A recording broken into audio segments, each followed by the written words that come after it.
गोविंद शिल्प घेऊन येत आहे एकूण 80 ट्विन बंगलोचा भव्य दिव्य पंढरपुरातील एकमेव प्रकल्प। आमच्या प्रकल्पाची वैशिष्ट्ये मनाला शांती देणारं महादेवाचं मंदिर, मुख्य रस्ता सुमारे 30 फुटांचा, अंतर्गत रस्ता सुमारे 20 फुटांचा, ग्रामपंचायत योजनेचा प्रत्येक बंगलोजला स्वतंत्र नळ, सांडपाण्याची सुरक्षित विल्हेवाट, सर्व टाइल्स ग्लॉसी आणि नामांकित कंपनीच्या, सर्व स्टेअर, खिडक्या, चौकटी सुपर ब्लॅक ग्रेनाइट, दोन्ही अटॅच बाथरूम पूर्णपणे टाइल्स, पंतप्रधान हर घर नल योजना पूर्णत्वाकडे, bathroom, basin, kitchen, CP fittings हे जगवार कंपनीचे, स्टील वर्क पूर्णपणे जिंदाल कंपनीचे, 1000 लिटर पाण्याची टाकी, 150 लिटर सोलर वॉटर हीटर सोबत वॉटर प्युरिफायर, प्रत्येक बंगलोजला स्वतंत्र पार्किंग, दर्शनीय भाग पूर्णपणे डॅटो टाइल्स, टाटा प्रवेश कंपनीचे आकर्षक भक्कम दरवाजा, फुटी उंचीचे सुरक्षित कंपाऊंड। मग विचार काय करताय? गोविंद शिल्प, पत्ता गट नंबर 95, हॉटेल अंगण शेजारी, टाकळी रोड, पंढरपूर। ताज्या घडामोडी पाहण्यासाठी PVN म्हणजेच पंढरी वार्ता न्यूज या चॅनलला सबस्क्राईब करा। सोलापूर विधान परिषद पोटनिवडणुकीत भारतीय जनता पक्षाचे उमेदवार राजेंद्र राऊत यांनी दणदणीत विजय संपादन केला आहे। राऊत यांना एकूण 483 मते मिळाली, तर राष्ट्रवादी काँग्रेस शरदचंद्र पवार पक्षाचे उमेदवार वसंतराव देशमुख यांना 118 मते मिळाली आहे। मतमोजणीनंतर राजेंद्र राऊत यांनी प्रतिस्पर्धी उमेदवारावर 365 मतांनी निर्णायक आघाडी घेत विजय मिळवलाय। या निवडणुकीत 13 मते अवैध ठरली आहे। राजकीयदृष्ट्या महत्त्वाच्या मानल्या जाणाऱ्या या निवडणुकीत भाजपने आपले वर्चस्व कायम राखत विजयाचा झेंडा फडकवला आहे। या सोलापूर स्थानिक स्वराज्य संस्था मतदारसंघातील विजयासाठी सोलापूर जिल्ह्याचे पालकमंत्री जयकुमार गोरे यांनी जोरदार फिल्डिंग लावली होती। महायुतीच्या माध्यमातून ही निवडणूक लढवली गेल्याने उमेदवार राजेंद्र राऊत यांना मोठे पाठबळ दिसून आले होते। जिल्ह्यात महायुतीचे संख्याबळ 407 इतके होते, मात्र त्याचबरोबर इतरही स्थानिक आघाड्यांचे पाठबळ राजेंद्र राऊत यांना मिळाल्याचे दिसून आले। सोलापूर जिल्ह्यात विजयासाठी पुरेसे संख्याबळ सोबत नसताना देखील ही निवडणूक बिनविरोध होऊ द्यायची नाही असा चंगच मोहिते पाटील यांनी बांधला होता आणि यातूनच वसंत देशमुख यांची उमेदवारी पुढे आली होती। तर प्रचार करताना खासदार धैर्यशील मोहिते पाटील हे अदृश्य शक्ती आमच्या पाठीशी असल्याचा विश्वास व्यक्त करताना दिसून येत होते आणि मोहिते पाटील यांचा हाच आत्मविश्वास जिल्ह्यात चर्चेचा विषय ठरला होता। मात्र जेवढ्या आक्रमकपणे मोहिते पाटील यांच्याकडून प्रचार होताना दिसून आलाय, त्या मानाने मिळालेली ही मते खूपच थोडी आहेत असे म्हणावे लागेल आणि राजेंद्र राऊत यांनी संपादन केलेला हा मोठा विजय मानला जात आहे। तसेच मोहिते पाटील यांचा मोठा पराभव झाल्याची चर्चा होऊ लागली आहे। देवेंद्र फडणवीस साहेब यांच्या मार्गदर्शनाखाली महायुतीच्या माध्यमातून देवेंद्र फडणवीस साहेब, शिंदे साहेब, सुनेत्राताई पवार यांच्या मार्गदर्शनाखाली आणि खास करून आमचे सर्वांचे सहकारी मित्र ज्यांनी या जिल्ह्यामध्ये फार असं कष्ट घेतलं असे आमचे सर्वांचेच एक बंधू जयभाऊ गोरे यांच्या सहकार्यातून आणि संपूर्ण या ठिकाणी या जिल्ह्यातील नेते मंडळी, आमदार, माजी आमदार, त्या आघाड्यांचे नेते, सर्व नगरसेवक बंधू भगिनी, जिल्हा परिषदचे सर्व बंधू भगिनी, सभापती बंधू भगिनी, महापालिकेचे सर्व नगरसेवक बंधू भगिनी आणि सर्वच मतदार बंधू भगिनी आणि संपूर्ण या जिल्ह्यातील जनतेची एक भावना होती की माझ्यासारखा एक कार्यकर्ता या ठिकाणी आमदार म्हणून विधान परिषदेमध्ये जावा, कारण विधानसभेला प्रचंड काम केलं असताना सुद्धा काही दुर्घटना त्या ठिकाणी घडली होती आणि त्यानंतर बाजार समिती, नगरपालिका, जिल्हा परिषद, पंचायत समिती या सर्व सत्ता आल्या आणि सर्वांची भावना होती की काम करणारा कार्यकर्ता विधान परिषदेमध्ये असावा, विधान भवनामध्ये असावी भावना होती आणि सगळ्यांच्या आशीर्वादानं ती आज पूर्ण होताना दिसते। जवळपास 483 मतं मिळत आहेत। खरं विधानसभेला जी कसर आहे ती सगळी भरून निघाली, सगळी भरून काढली। बाजार समितीला सुद्धा 18 पैकी 18, नगरपालिकेला 46 मताचं मताधिक्य, पंचायत समिती, जिल्हा परिषदला सुद्धा 6 पैकी 6, 12 पैकी 12, 57,000चं मताधिक्य त्या ठिकाणी माझ्या मतदारसंघामध्ये सुद्धा मिळालेलं आहे आणि आज जिल्ह्यामधून सुद्धा एवढं मोठं मताधिक्य मला देऊन या ठिकाणी माझ्यावरती जो विश्वास सर्व मतदार बंधू भगिनींनी टाकलेला आहे। संपूर्ण जिल्ह्याची भावना होती की राजाभाऊ राऊत सारखा कार्यकर्ता आमदार व्हावा, नक्कीच सगळ्यांच्या आशीर्वाद झाला आणि मोहिते पाटील असं म्हणाले होते की अदृश्य शक्ती आमच्या पाठीशी आहे आणि 16पेक्षा अधिक मतांनी आमचा विजय होणार आहे। मतांनी काय आता आपण सर्वांनी पाहिलं, आम्ही सुरुवातीपासूनच आदरणीय आमचे मित्र जयाभाऊ असतील, मी असेल, रामभाऊ, सगळेजण आम्ही सांगत होतो की तसा काही विषय नाही, कारण सगळ्यांबरोबरचे चांगले संबंध, सगळ्यांबरोबर आम्ही चांगल्या पद्धतीने वागत होतो।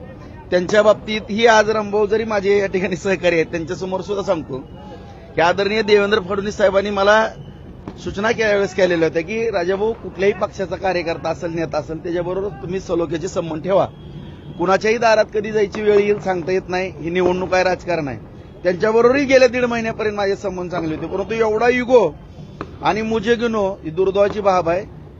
एवढं दहशतीचं राजकारण किंवा एवढा युगो आम्ही पाहिलं त्यांच्या आदल्या दिवशी. आता सगळ्यांची इच्छा होती की माझ्यासारख्या कार्यकर्त्याला बिनविरोध करायची भावना होती, परंतु एक सर्वसामान्य कार्यकर्त्याला बळीचा बकरा करण्याचा प्रयत्न केला.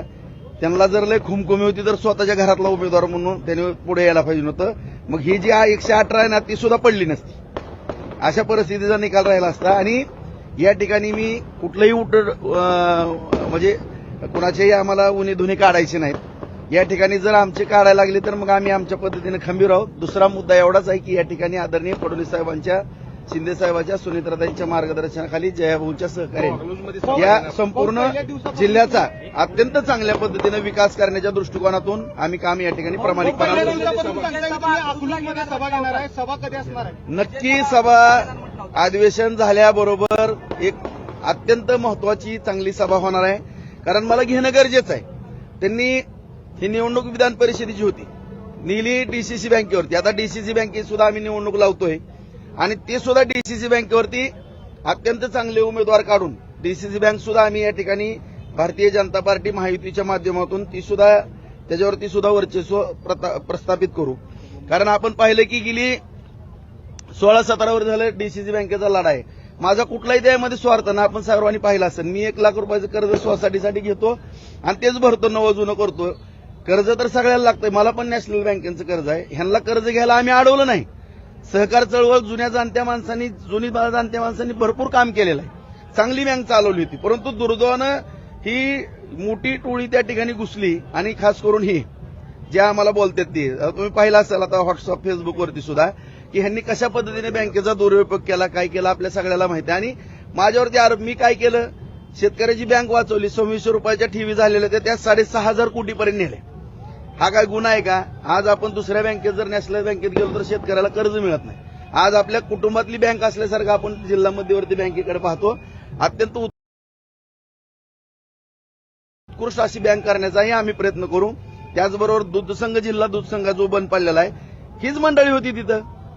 तो दूधसंघ सुद्धा आपण चांगल्या ताकदीने या ठिकाणी चालवण्याचा प्रयत्न करू, जेणेकरून तुम्हाला या ठिकाणी अत्यंत चांगल्या पद्धतीचा विकास या ठिकाणी आदरणीय फडणवीस साहेबांच्या, शिंदे साहेबांच्या, सुनेत्राताईंच्या, भाऊंच्या सहकार्यानं छानपैकी विकास, जसा बार्शीमध्ये आम्ही 5,000 कोटीचा निधी नेलेला आहे, त्याच पद्धतीनं सगळ्या वरिष्ठांच्या मार्गदर्शनाखाली जिल्ह्यामध्ये सुद्धा त्याचं नियोजन केलं जाईल. आणि विशेष करून माळशिरस तालुक्यामध्ये सुद्धा जी काही कित्ता गिरवला जातो, कुठपर्यंत मर्यादा आहे त्यांची, काय आहे? एक आई त्यांना द्या होत्या म्हणून तुमचं कौतुक आहे.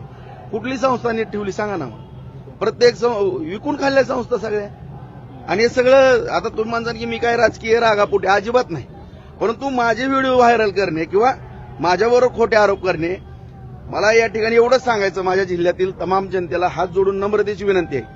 मला कुठला डाग असलेला दाखवा तुम्ही. कुठल्या बँकेमध्ये 10 पैशाचं लपड आहे माझं, कुणाचा 1 रुपया बुडवला, कुठल्या बँकेमध्ये माझं एनपीआय, कधी आयुष्यात 1 टाइम सेटलमेंट केली. माझा पण दूध संघ आहे, बाजार समिती आहे, 1 नंबरच्या संस्था आम्ही चालवतो. आज कृषी उत्पन्न बाजार समिती आहे, 21 कोटीची ठेव त्या ठिकाणी एवढी विकास कामं करून आज 50,000 एकर जमीन आम्ही बार्शीमध्ये वलिताखाली आणली, एमआयडीसी केली, कारखाने उभा केले, सगळे रस्ते जोडणारे सगळे केले, एवढं दळणवळणाची साधनं केली, जवळपास 37 साठवण तलाव केले.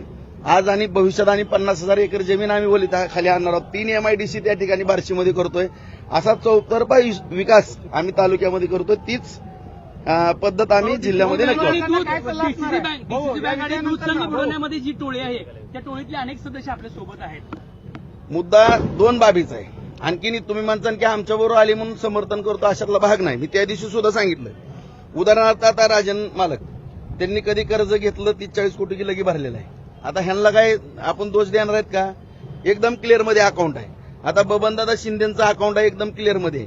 संजय शिंदेनी, संजय मामाने पैसे भरलेत, दिलीप मालकांनी, जेवढे आमच्या बरोबर जयवंत भाऊनी कर्जच घेतलेलं नाही त्या ठिकाणी. परिचारक मालकांचा कर्जाचा विषयच येत नाही. फक्त कर्ज 2 ठिकाणी अडकलं, एक माळशिरस आणि दुसरं बार्शीमध्ये. आता 550-600 कोटी रुपये अकलूजला अडकल्यात त्या परिवाराकडे. आणि आमच्या इथले एक अडकल्यात 300-350 कोटी अडकले कुठं मला सांगा ना. त्याच्यामुळं ही जी म्हणजे आता गणपतराव आबांचे नातू त्यांच्याकडे पण पैसे नाहीत काहीच. म्हणजे जे डायरेक्टर होते कुणाकडे पैसे आहेत मला सांगा. एवढा मोठा विजय झालेला आहे, विरोधकांना काय सल्ला द्या? मी एवढाच सल्ला देईल की युग करू नका. आज जे काही राजेशाही थाट असतो असा राहिलेला नाही. ही लोकशाही आहे. डॉक्टर बाबासाहेब आंबेडकरांनी जी घटना लिहिलेली आहे की सर्वसामान्य कार्यकर्त्याला सुद्धा या ठिकाणी न्याय मिळतो. आज आम्ही जरी काय जुनं कुणाचं काही असलं तरी सगळ्याला जमिनीवरती येऊन काम करावं लागतंय. असं मी बंगल्यावरती बसन मी कुठं तर हुकूम सोडल आणि माझ्या दारात सगळ्यांनी यावं, आज त्यांची भावना होती मी सुद्धा येऊन त्यांच्यासमोर हात जोडावे, बिनविरोध करायचं. तर म्हणले आम्हाला भेटला का, आम्हाला भेटल्यावर आम्ही बिनविरोध करू. अरे तुम्ही कोण लागून गेले तुम्हाला भेटायला? तुम्ही माणुसकीनं बोला ना आमच्या बरोबर. माणुसकीने बोललो तर आम्ही तुमच्या बरोबर माणुसकीनं वागू. पर्यंत ओमराजे विरोधात होते, आज तुमच्या सोबत येत आहेत, त्यांचं कसं स्वागत करतात? दोन्ही दुग्ध सरकार योग आहे, तुमचा विजय आणि ते तुमच्या सोबत येत आहेत. नक्कीच ह्या बाबतीमध्ये जे ऑपरेशन टायगर झालेलं आहे त्याचं आदरणीय फडणवीस साहेबांच्याच मार्गदर्शनाखाली झालेलं आहे. शिंदे साहेबांनी केलेलं आहे. सुनेत्राताई असतील ही वरिष्ठ पातळीवरचे विषय आहेत. आता यानंतर आदरणीय फडणवीस साहेबांबरोबर आम्ही चर्चेला बसू. त्यांच्या काय सूचना आहेत त्याच्यावरती पुढची पावलं आमची असतील. सोलापूर विधान परिषदेचे नवनियुक्त